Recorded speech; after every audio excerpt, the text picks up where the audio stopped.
Because this 15-hour minimum is what the AQB established for QE, which is probably why they're saying this can't be considered QE. I'm like, but guys, you've made it conditional on licensing. So we have a problem with that.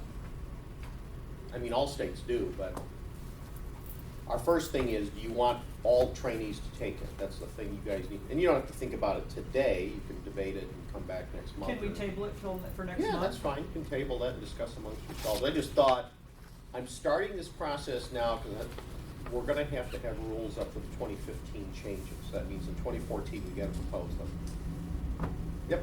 Well, and the education that I've seen already come down the pike on this is that it's already, if we're going to approve a seminar based upon this, it's already outdated because in 2014 the use pap's changing, and so Yep. everything that they've already established in their seminars, a lot of it is obsolete. Yep. October 1st, I think they're releasing 2014 use plan. So they can actually start then teaching They can it start prior teaching to it, the. and people can start taking it. We're not going to ding them. I want to fix that language in the rules anyway, Yes. but we weren't dinging them anyway on that kind of stuff. But, so there's a lot of cleanup I'm doing in the rules to get us ready for the 2015 changeover. Meaning going through the rules, getting rid of the 2008 criteria, putting in the 2015, getting rid of all the in lieu classes. All the in lieu courses are gone. The associate's degree is gone. It's now bachelor's is the bottom threshold now for both certified resident gen. As an aside, so I have a little bit more free time because Hector and crew are working on most of the big cases. Washington State recently increased their AMC bond from $25,000 to $100,000, and I don't know why yet, and I'm going to email them and find out why. Montana, when you look at their AMC bill, they base their fee to the AMC based on how busy they are. Meaning, how many orders have you received in a certain time frame, and that's your break point on how much we charge you. And Texas is still pretty close to, they're at the highest. Minnesota's still the highest fees, $5,150 per year. And Texas is $3,300 plus $10 a head for everybody who comes on a panel and comes off. So it gets pretty pricey. It also gets quite confusing. Texas, at the end of the day. yeah. And we're currently not charging for appraisers on panels. No. In fact, what I'm going to be doing this fall is I'm going to send out a survey to our existing registrants to find out what business models they have so that I don't want to be as in their face as some of the other states are, making them do audits some states are telling these appraisal management companies, you must have a standard 3 review done on 5% of everything you have. Who's going to review the reviews on those AMCs? They have to have licensed people. So some of these states are running out of licensed reviewers to do it. Plus, they can't afford to do all that. It's a killer. It's a business killer. So we have to think. I want us to think about it a little bit more before we plunge down that road. As far as what we're going to make them do in affirmative duty going forward, we're going to have to do something. But I've been holding off because I'm waiting to see what the other states are doing. Meaning, even on the fingerprinting, when we start fingerprinting in 2015 for appraisers, AMCs are going to have to get fingerprinted too because we're not doing that right now. My thought was, they're getting fingerprinted everywhere. One AMC controlling person said, I got a call from the FBI the other day. The FBI agent said to me, I've seen your fingerprints now 12 times this week. What's going on with you? It's just they have all these applications out. So I asked the director, is there a way we can piggyback off of another state's fingerprinting? And he said, it sounds like a good idea, but we can't. Because if you go back and say, if you've been fingerprinted in the last 6 months by another state, we'll take it. In that 6-month window, bad stuff could happen. and we would be on the hook because we didn't know, because we used those prints 6 months ago. So I think we're gonna be stuck fingerprinting Everybody. everybody. So get ready for that. We'll probably need to do cleanup in both statutes and acts in conjunction with what you're doing, I would think, this fall. Yeah. Would you agree? Oh, yeah, yeah. Because I think there's some issues that need to be cleaned up in both. Yeah. Will there also add and I forget what the term is, but that, pillow fund, if you will? The recovery fund? Recovery fund, thank you. Well, that's ICAP. not something the department is going to push. That will be something that. ICAP is. ICAP Who's working on the will push. recovery fund? Okay. Because of the recent lawsuit. Correct. Yes. With And- Chase versus. And I think from Everybody. ICAP's point of view, that probably should give them some momentum going into the legislative side of it as to, yeah, perhaps something should be done here. Okay. Because I think it's currently, what, 25,000? Yeah, and it just goes to us. Yes. And then like Oklahoma, their bond goes to making an appraiser whole. And I'm like, I don't know how you spread out 25,000 when you've got literally millions on the table. I don't know, so who gets it? When do they get it, and how do you fill that out? Because we have a recovery fund here for brokers too, but it's kind of a tricky thing to get it out of there. That's all I have. For the sake of Marcia and I, will somebody, do you mind if I speak here? What's the fund you were talking about? We have a recovery fund, it's a bond, where that. Otherwise known as the pillow fund. No, Okay, yes. no, they went out with the shoebox. All right. Currently, we have a recovery fund, but that money is only set aside for fines levied against the AMCs. What we're saying is there's a lot of AMCs that go out of business, there's a lot of appraisers hanging out there that have fees that have not been paid yet. He was referring to some states that's recently come back in and established a recovery fund to help appraisers recover fees on AMCs that went out of business without paying the appraiser. And there was a recent lawsuit where that Chase was not held responsible, and the responsibility went back to the AMC that they were using in that case. I think that case would give ICAP momentum in going in and trying to establish legislation for a recovery fund in Illinois. Thank you. Moving on, do we have any old business? Hey, real quickly, on the Yes. August 28th hearing date, it appears the board members were correct, at least according to ILS. I had Deb Malinowski print something. Okay. So it does show a James Jeffries hearing at 10 a.m., Yep. case number 2011-03483.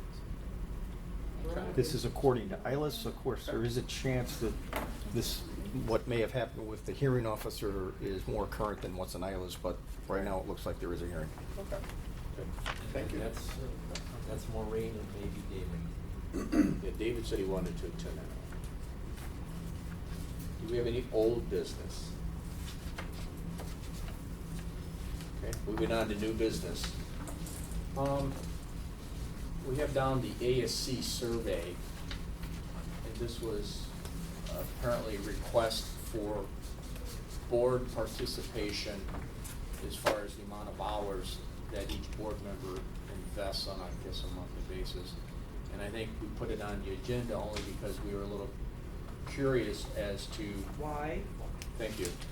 Well, I filled this out for Vicky in 2011, and at the time, I think TJ put something down like 10 to 15 hours a month, and you guys put in way more than that lately. So it's just, you're not staff, you're just, whatever you think you put in, meaning probable cause things, this means, reviewing files at home or reading court testimony things, and it's kind of a culmination about how many hours you think you're putting in lately. And just so you know, you saw some of the emails. I have tried. Brian, you were copied on some Yep. of these emails, voicemails to Christy Clement, the policy manager, and she hasn't gotten back to me. So, Brian's experience is that it was something that was filled out in the past. Yeah. We may need to go down that road. I still hope that at some point this week I'll talk to Christy. If I hear anything that says it's not applicable because you're not full-time staff, I'll send out an urgent email, but I I haven't. think they're just looking for a ballpark. What do you think individually you put in? You don't all have to be in lockstep, but I mean, you know, obviously Tom's been busy with the missus and her things, and, you know, I mean, it includes both attending board meetings and doing probable cause. Travel time, to and Travel from time, meetings. getting emails and, you know, reading all that stuff, so.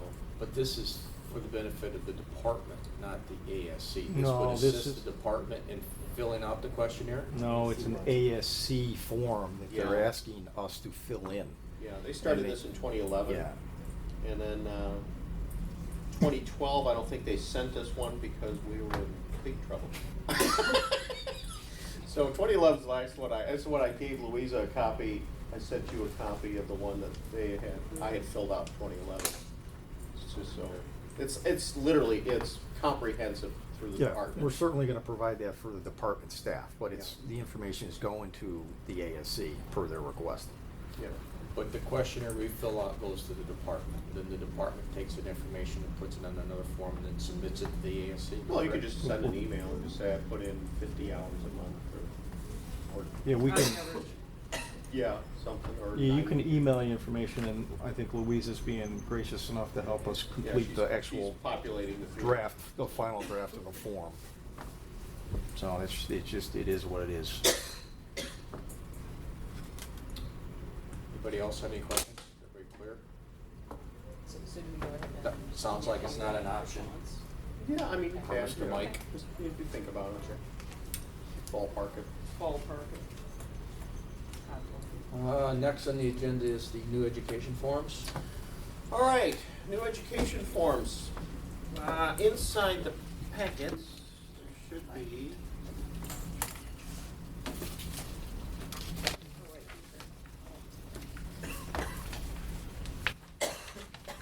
There you go.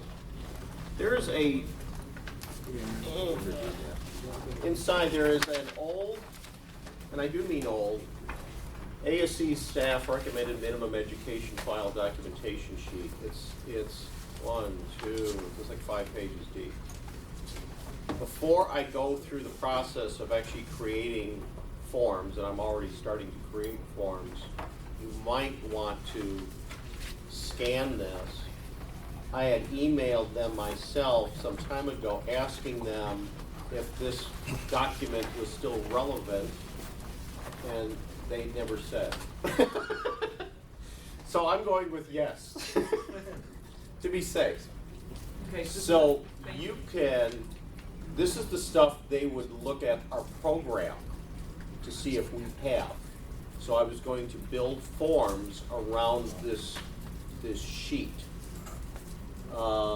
Obviously, the college in lieu of education A2B stuff is gonna go away. That's why this is an old form. I think this came out in 2006. I don't know who, there's no name from them generating it. There's no Alice Ritter at the bottom. There's no There's Jim no Hart. date. There's no date, but it's out on the internet, and it's actually a pretty decent document to hang on to. So this is what we should be looking at in terms of all our education, just as a minimum? Well, I'm thinking that's what they were looking for. So I'm gonna build a form based off of these sheets.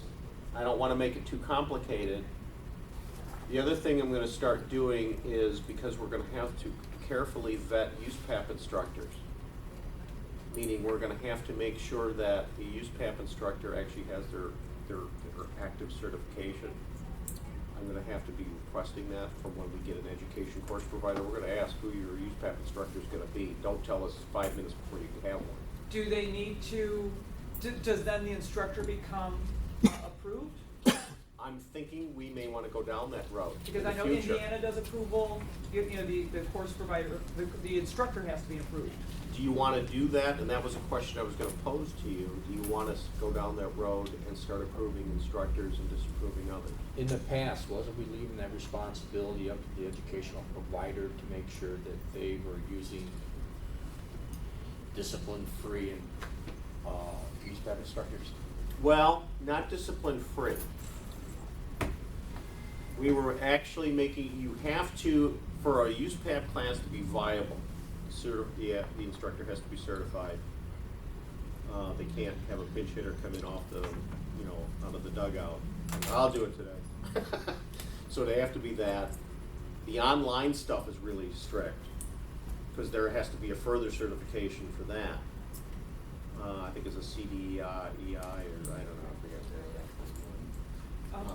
Question, or just a comment on the, having the use PAP instructors be, certified or not. We did run into a situation, with Dennis Tompkins, who is a US PAP instructor, we had already disciplined him, the public discipline was already out there, but yet the ASC or the AQB still had him as a use PAP instructor ready to roll. And so the question is, if there is any infractions on their license or any public disciplines, again, this is what we need to discuss is that enough reason to say you can't teach youth PAP here in our state because, let me see, your personal behavior is not youth PAP compliant, as shown by the loss of the license. I actually did put a rule in for instructors, not just use PAP, just instructors. If you've had a public discipline in the past 3 years, that would probably preclude you from teaching here. Which means while he could run his school, he couldn't teach his own class. Now, would that be for the educational provider as far on an application that they would be assuring or guaranteeing that the instructors are using? Or is Well, I'm thinking, do you want to write an actual rule where we're taking control? No? Leanne's shaking her head no? I guess my intent is to push back on the provider Yeah. and make Well, their I lives was- simpler and just have them ensure that they're using it. Okay. And then also because the school has to be licensed in Illinois as a course provider, if they are having people who are not licensed or not qualified to teach, then they stand the potential of losing their license to teach in Illinois. Now, with that thought, Yes, we'll take QE and CE from outside of Illinois. How do we know the use PAP instructor outside of Illinois is clean? Are we gonna rely on the state? Now, remember, not all states license providers, not all states license courses. We do that. That's our control. Indiana, you can be a provider one time and be on there forever. Whatever getting out. Tom Tompkins is still on there in Indiana. That's fine and dandy with them because he paid the fee and he's on forever. I'm sort of a free market person, but my perspective is I think the market will take care of that stuff. If there's a provider out there that's using an instructor who's had disciplines or has issues, so it's a pretty small market, and I think the students would know their reputation would be potentially damaged by doing so. My opinion, again, we would just let the market take care of it, and it could be a non-issue or only specific instances. Occasionally. Sounds like a huge management issue to try. It is, to I really- pretty well, I Yeah. agree with what she's saying, but what if we have all of a sudden an instructor that's a bad instructor? We have all of these licensees that's taking that course or CE, as we did with the last gentleman. Now all of a sudden, that CE doesn't qualify. So, are we finding ourselves in a position where that if this instructor doesn't have the proper credentials, then we got all these licensees that submitted and taken the CE, and now the CE doesn't work. Are we looking at a solution in search of a problem? Is there a real problem here, or, that's a great comment. I'm just putting it out there for you guys yeah, to decide what you wanna do. I don't know. Whatever you wanna do. Is it a problem? Sounds good. Is it a problem? May I ask a question about that? Because she used the term issues. What other issues are there that would disqualify? That have nothing to do with this particular, an instructor's ability as an appraiser. Are there other issues that would disqualify him? Well, I was referring to, we had one Legal issues, instructor for instance. was teaching the course or the CE, and it wasn't properly licensed. So we have all of these licensees that thought that what they were doing was okay, and that CE would be good at the state, when in fact it wasn't. I just didn't know, and I agree with Leanne as well, let the market take care of it, but the flip side of it is, we find ourselves in that position, we've got all these licensees taking this CE or QE, and all of a sudden, because of the instructor, it doesn't qualify in Illinois. If you find out that the issues, certain issues is brought, if you find out that the instructor has criminal record doing something else, this is incidental information, so I'm just curious about it, what happens? Well, we don't vet that here. So he could have a criminal record. Sure. Unless he's licensed here, you know, I mean, we could still have a criminal running around here too, right now, because we don't fingerprint all the appraisers, that's coming, but not right at the moment. But I mean, the probability could be minimal as well. Yeah. Well, hopefully the market will take care of it, but maybe not. Yeah, this is just for you to yay or nay or whatever. Let's you wanna- ponder on it, we'll pick it up at the next board Can we meeting. put it in for next month's agenda? Okay. Did you have anything else on the 2015 charge for on legislation? Did you pretty well cover that, or was that another That's issue? about it. Okay. Before we go into close, Mr. Rex, you had a question, or you wanted to ask the board something? Well, it was suggested to me, that I have a current pending application, and I know the hours requested are quite large for some of the projects, because we specialize in corridor evaluation.